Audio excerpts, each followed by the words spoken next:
Salam, perkenalkan nama lengkap saya Margarita Metkono, kelas E semester 2, Prodi Pendidikan Kristen Anak Usia Dini. Saya mahasiswa dari Institut Agama Kristen Negeri Kupang. Baik, di sini saya akan membawakan materi tentang teori perkembangan moral Sigmund Freud, teori perkembangan moral oleh Jean Piaget, teori perkembangan moral oleh Lawrence Kohlberg, dan implikasi perkembangan moral dalam dunia pendidikan. A. Teori perkembangan moral oleh Sigmund Freud. Menurut teori psikoanalisa klasik Sigmund Freud, semua orang tua mengalami konflik Oedipus. Konflik ini akan menghasilkan pembentukan struktur kepribadian yang dinamakan Freud sebagai superego. Ketika anak mengatasi konflik Oedipus ini, maka perkembangan moral sudah dimulai.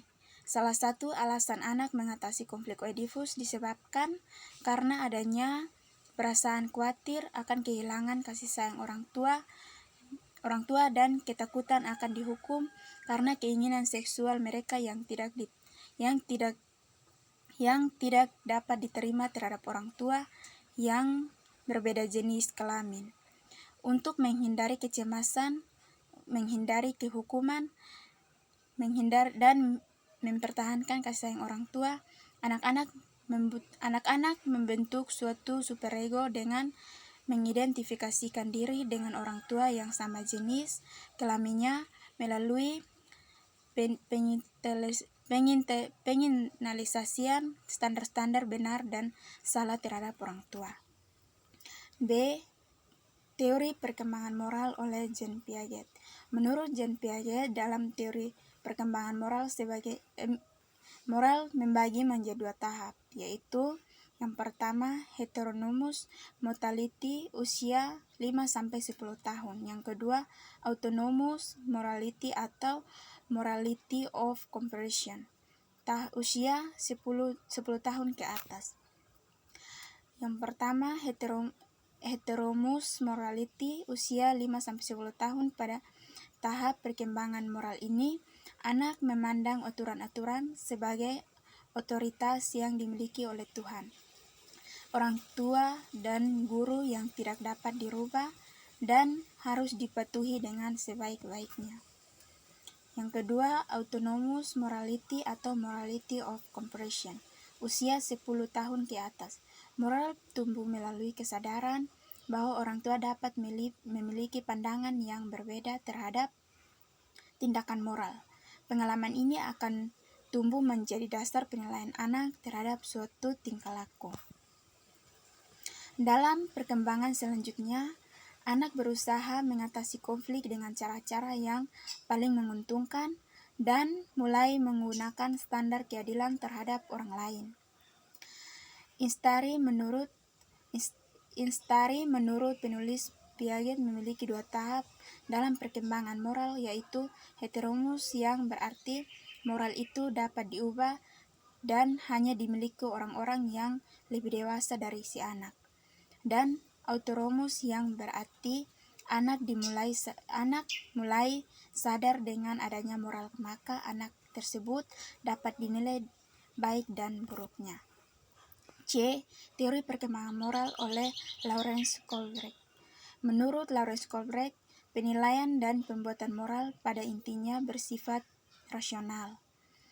Keputusan dari moral ini bukanlah soal perasaan atau nilai, melainkan selalu mengandung suatu firasat kognitif terhadap keadaan dilema moral dan bersifat konstruksi kognitif yang bersifat aktif terhadap titik pandang masing-masing individu sambil mempertahankan segala macam tuntutan, kewajiban, hak, dan keterlibatan setiap kepribadian terhadap sesuatu tindakan kognitif. Kohlberg juga mengatakan bahwa pandangan moral harus diuraikan dengan dan yang biasanya digunakan remaja untuk mempertanggungjawabkan perbuatan moralnya. Adapun tahap-tahap perkembangan moral yang sangat terkenal yang dikemukakan oleh Lawrence Kohlberg. Tahap-tahap perkembangan moral tersebut yaitu sebagai berikut. Yang pertama, tingkat prakonversional usia 4-10 tahun. Tahap perkembangan moral yang aturan-aturan dan ungkapan-ungkapan moral masih ditafsirkan oleh individu atau anak berdasarkan akibat fisik dan akan diterimanya, baik itu berupa sesuatu yang menyakitkan atau kenikmatan. Pada tingkatan ini terdapat 2 tahap, yaitu tahap orientasi hukum dan ketuhanan serta orientasi realita instrumental. Yang kedua, tingkat konversional usia 10-13 tahun.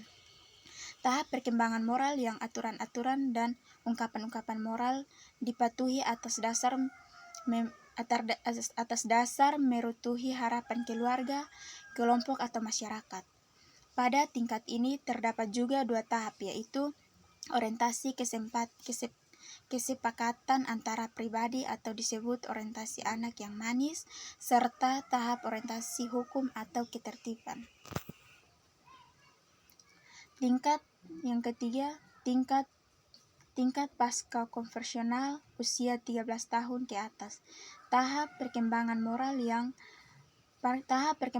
yang aturan-aturan dan ungkapan-ungkapan moral dirumuskan secara jelas berdasarkan nilai-nilai dan prinsip moral yang memiliki kebebasan dan dapat diterapkan.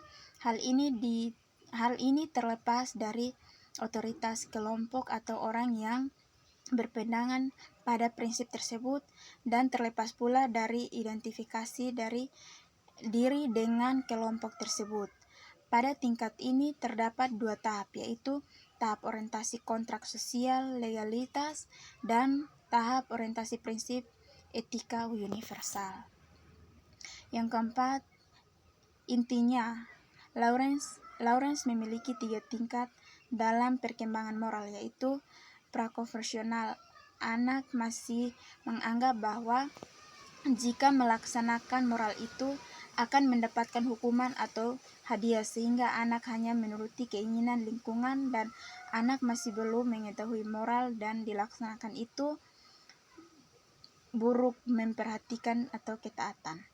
Konversional anak melaksanakan moral itu dengan keinginan yang dianggap menjadi anak baik dan hanya menuruti keinginan keluarga, serta tahap anak dimulai dengan pengetahuan baik buruknya moral yang dilaksanakan oleh anak.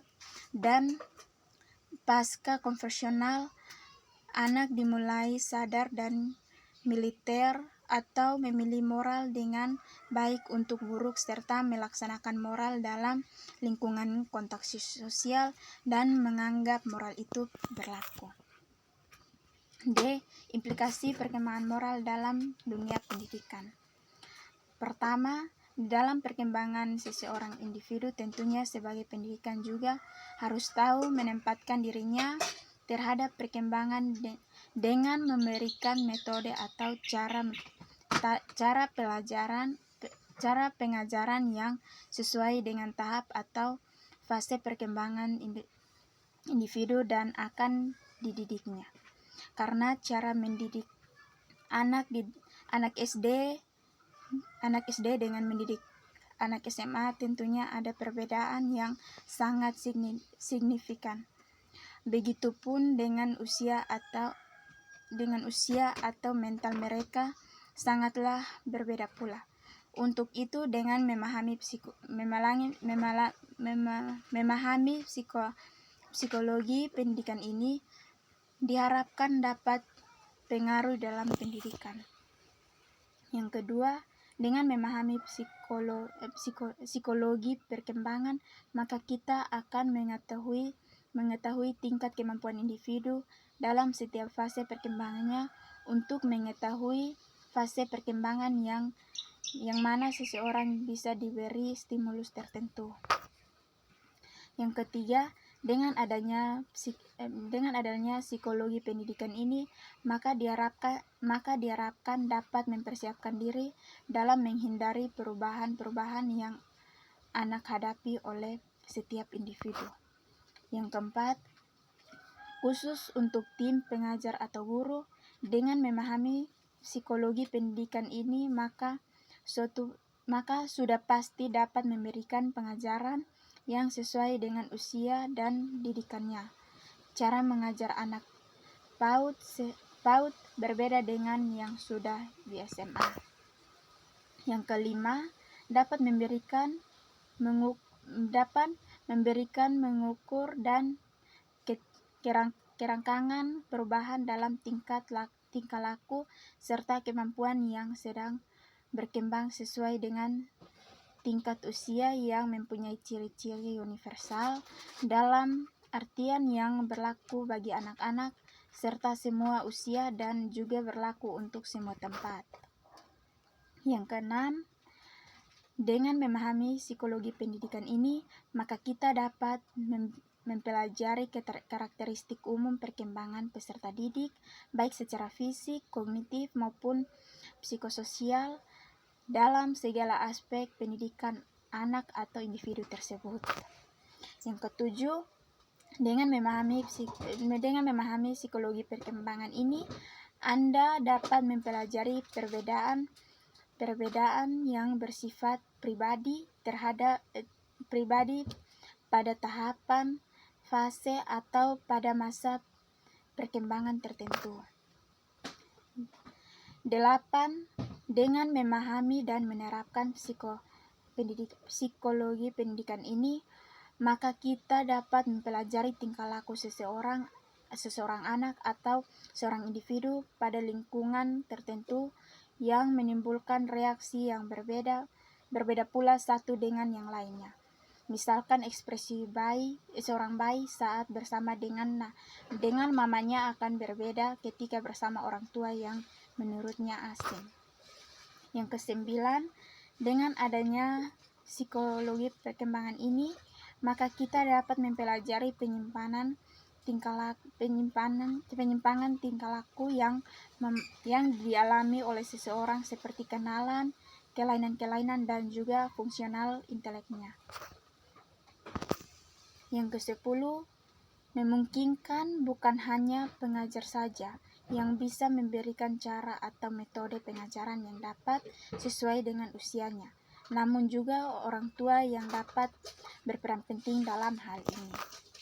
Yang ke-11, dengan memahami psikologi perkembangan ini, maka diharapkan setiap individu yang masih mengalami perkembangan dapat mencari pedoman yang terbaik baginya, baik secara psikis maupun mental, dan juga dari aspek sosialnya.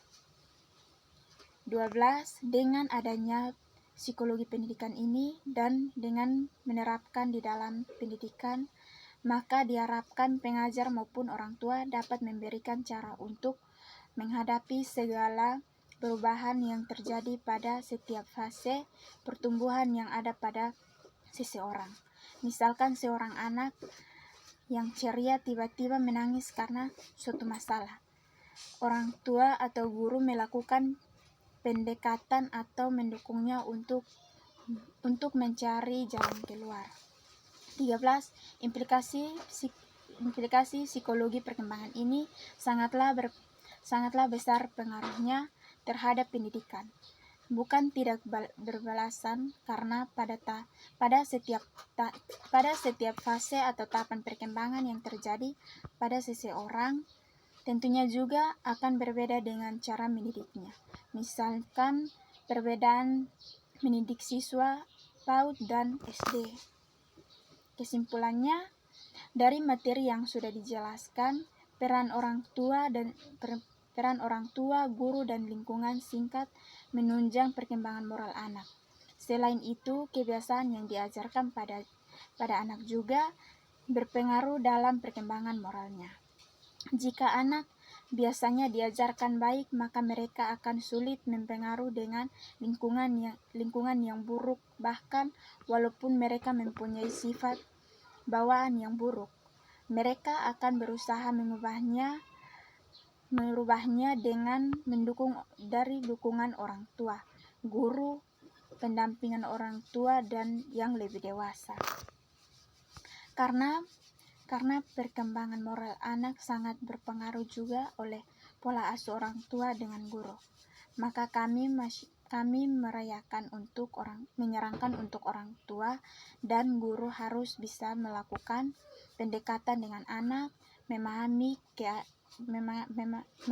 keadaan anak dan membimbingnya menjadi pribadi yang berguna.